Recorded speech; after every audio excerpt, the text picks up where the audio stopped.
I chose September 22nd because it was quiet. That kind of quiet you only get once a year when summer gives up and the world exhales. That was the feeling I wanted to carry into my marriage. Not grand, not loud, just steady, just ours. Eli understood. He always understood. He'd rebuilt the west wing of Alta Ridge Inn years ago, an old, fire-worn lodge tucked into the pines near Mount Blanca. I remember walking the property with him the first time when he paused in front of a half-burned banister and said, "It held on longer than it should have." That matters. That's what we were building, something that held on. We had a soft booking through his firm for the gallery space. No deposit yet, just intent and trust.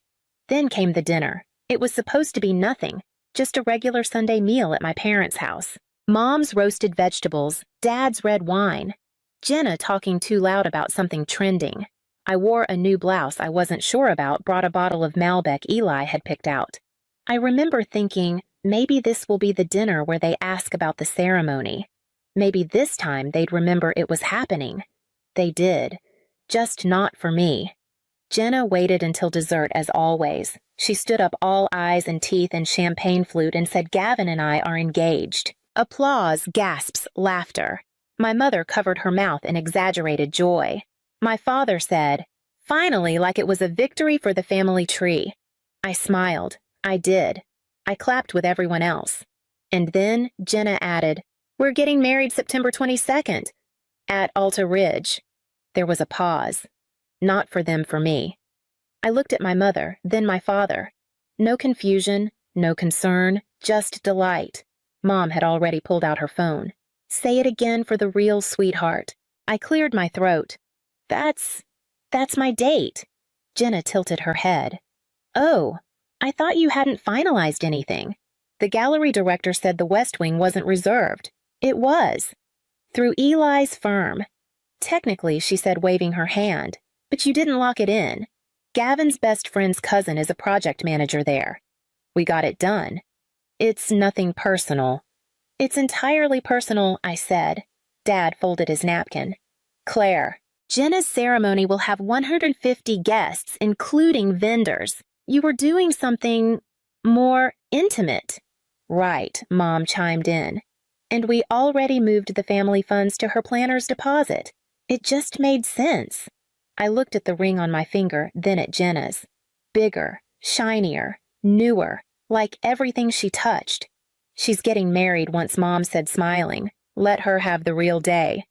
The rest of the evening moved like water down a drain, faster than I could process. They took photos. Jenna did a champagne-pouring TikTok. Gavin fist-bumped my dad. I said nothing. I cleared plates because that's what you do when you've just been erased and nobody notices. Driving home, the silence in my car felt louder than the applause at the table. They called it a family decision. But the truth is, it wasn't a decision at all. It was a message. And I heard it, loud and clear. The following week, the group chat changed names. What had once been Claire and Eli wedding countdown quietly became Jenna's big day.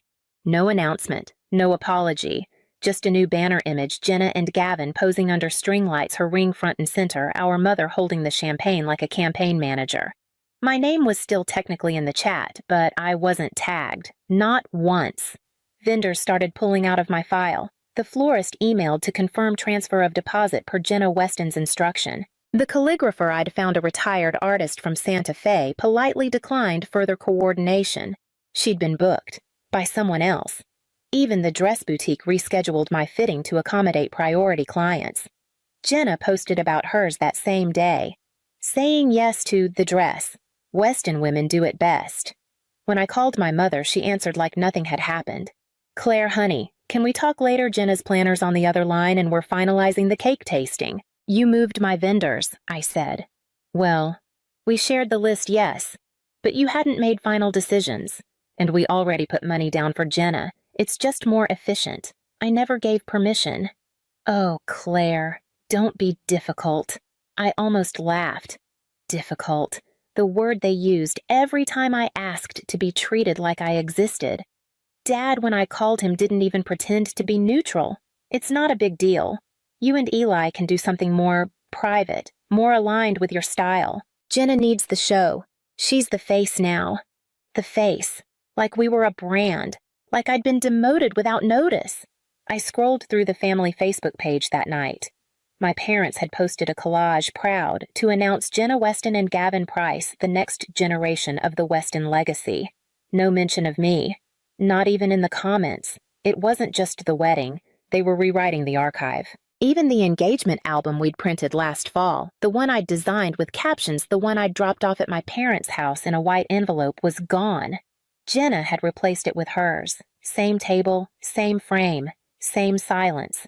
I told Eli everything. Sat on the edge of the bed, hands balled into the hem of my sweater, listing every tiny erasure like it was evidence in a quiet trial. He didn't interrupt, didn't get angry. He just sat beside me and asked, "Do you want to walk away?" I didn't answer, because I didn't know. I'd lost the dress, the date, the venue, the guest list. But worse, much worse, was the knowing I could disappear completely and they'd keep smiling for the camera like I was never supposed to be there at all. I didn't plan to confront her. I was driving back from the grocery store with a carton of eggs rolling on the passenger seat and the radio stuck between two static, heavy stations. But my hands didn't take the usual right turn home. They kept going. Left, then left again.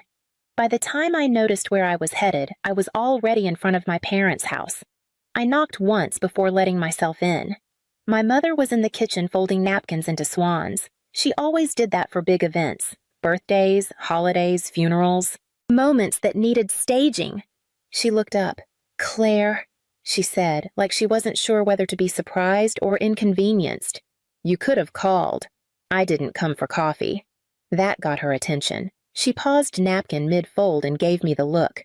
That Weston family look, composed, slightly tilted head, like preparing for a negotiation. "You gave Jenna everything I said. My venue, my date, the vendors I found. You even rerouted the budget." She asked, she said calmly. "And she needed help." "I asked too," I said. "I asked first.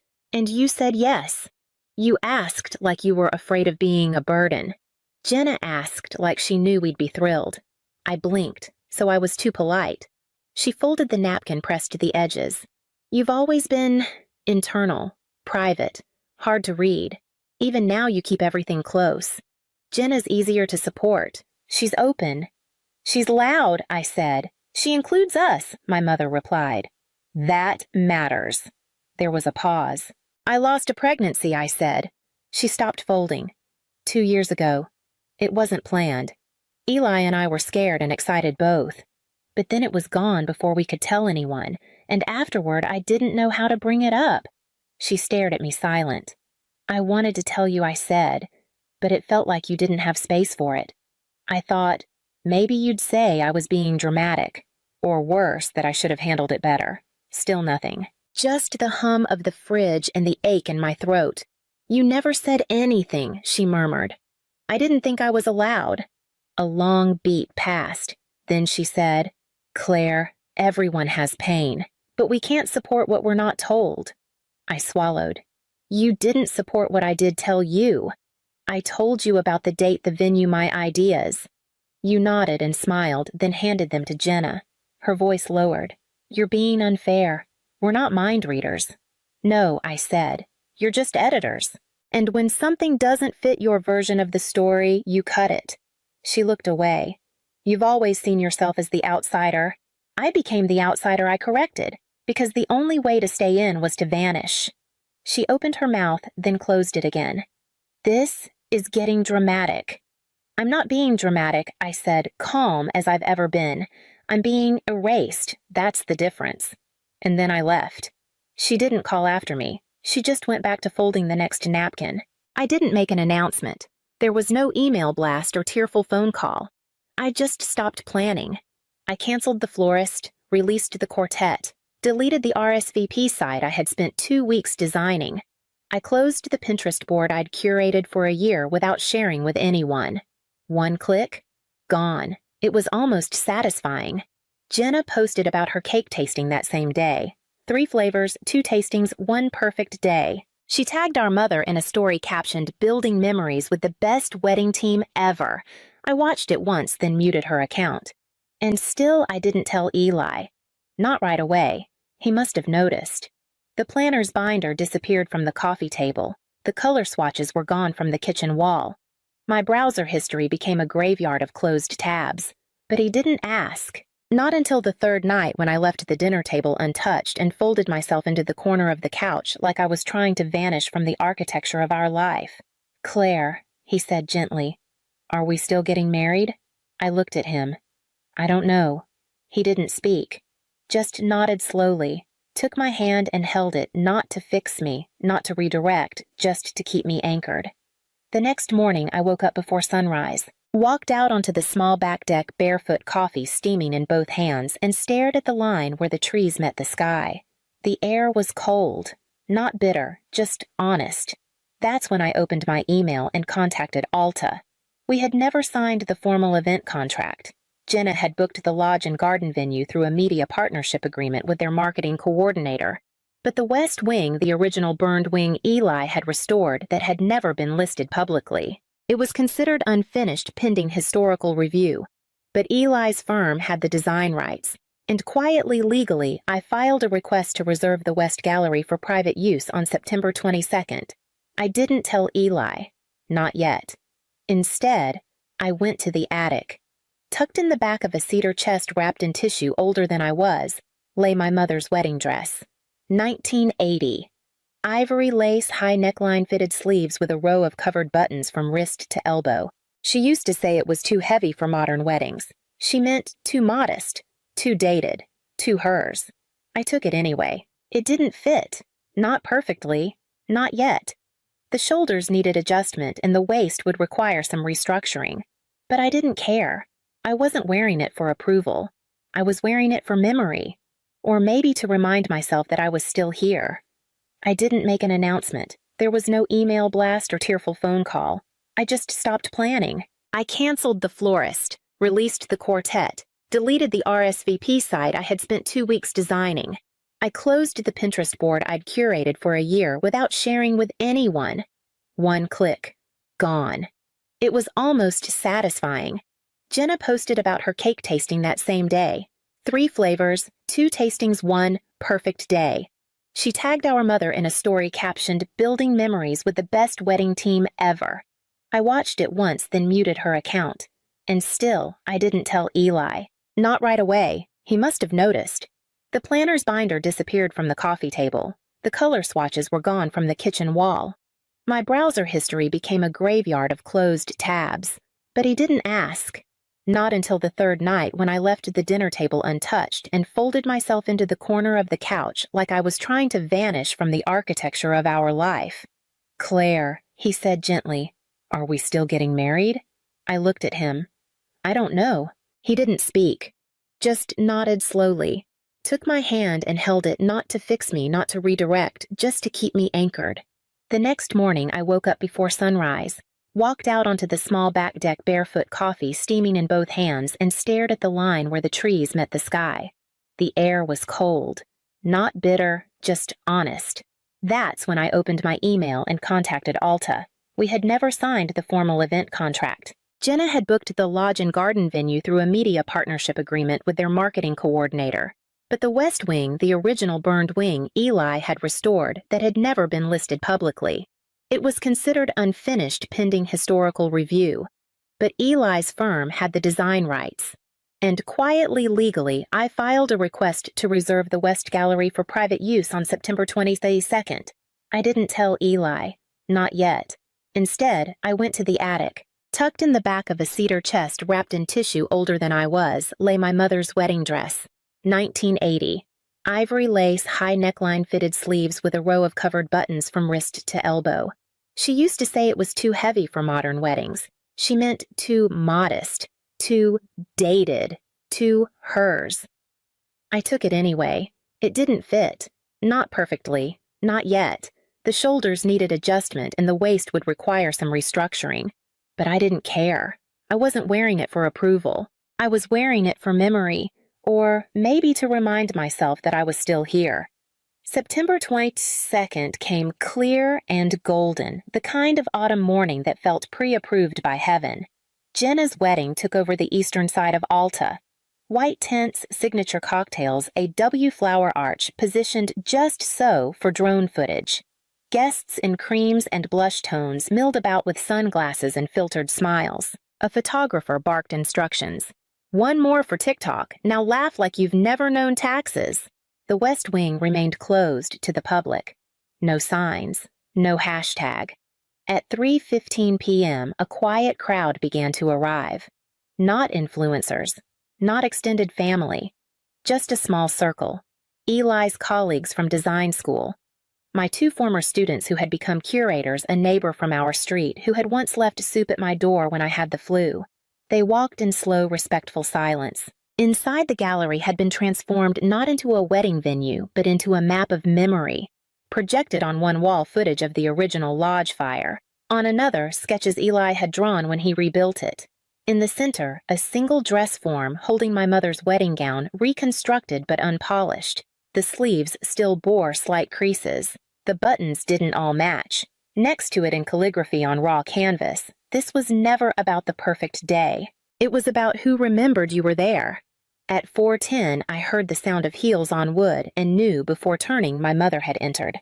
She was followed by my father, then a handful of relatives confused, pausing at the threshold. "Is this part of the wedding?" I heard someone whisper. A volunteer at the door shook her head gently. "Private installation. You're welcome to stay." Then Jenna appeared, still in her gown, still radiant, but with the faint edge of someone who had lost track of the spotlight. "Claire," she said, frowning, "why didn't anyone tell me you were doing whatever this is?" She walked deeper into the gallery, scanning the walls like she expected her own face to appear. "It's quiet," she said, "and kind of cold. Is this supposed to be a statement?" She turned and saw the screen. Eli, standing near the back, nodded once to the tech. The lights dimmed, and there it was. A clip, pulled from Jenna's now-deleted vlog archive, dated 3 years ago. She's sitting on a balcony, drink in hand, laughing. Honestly, I didn't even like him that much at first, but when I found out Marissa was serious about him, I couldn't help myself. I mean, come on, we all wanted to prove we could take the lead if we wanted it. Then she raised her glass and added, "Sometimes you don't have to want the person, you just have to win."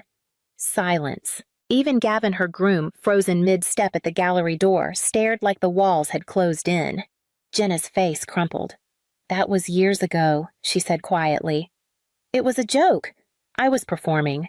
You know how online stuff works." Eli didn't speak. Neither did I. My mother opened her mouth, then closed it. One by one, people began to leave. No drama. No confrontation. Just footsteps and lowered eyes. At the end, only 4 of us remained, me, Eli, my mother, and Jenna. I walked to the canvas near the dress, removed the pin holding it to the wall, rolled it slowly, deliberately. Then I turned and without anger, without gloating, said only this: "I didn't build this to ruin your wedding. I built it because I refused to vanish quietly." And then I walked out, leaving the gown behind. The next morning, I returned to the gallery alone. The West Wing was quiet, still carrying the scent of old wood and dust, but the air had changed. Lighter somehow. Like something had been exhaled. The dress was still on the form, the canvas gone, the lights dimmed. Only a slant of sun came through the high windows, stretching across the floorboards like a ribbon. I didn't touch anything, didn't need to. Outside, I could hear distant sounds, the tail end of Jenna's brunch, the clatter of champagne flutes, the final drone pass over the garden. A wedding completed, a public version of love preserved. I wasn't invited, but that didn't matter. I had kept my part of the date, my part of the space, my part of the truth. Later that week, my mother sent a short message. "Just 2 words, I see." I didn't reply. Some things aren't meant to be answered. Some things are only meant to be witnessed. Eli asked me if I wanted to do something, take a trip, host a dinner, make it official. I said no. I'm not trying to prove anything, I told him. And I wasn't, because in the end, I didn't need an audience. I didn't need forgiveness. I didn't need to win. I just needed them to stop pretending I was never there.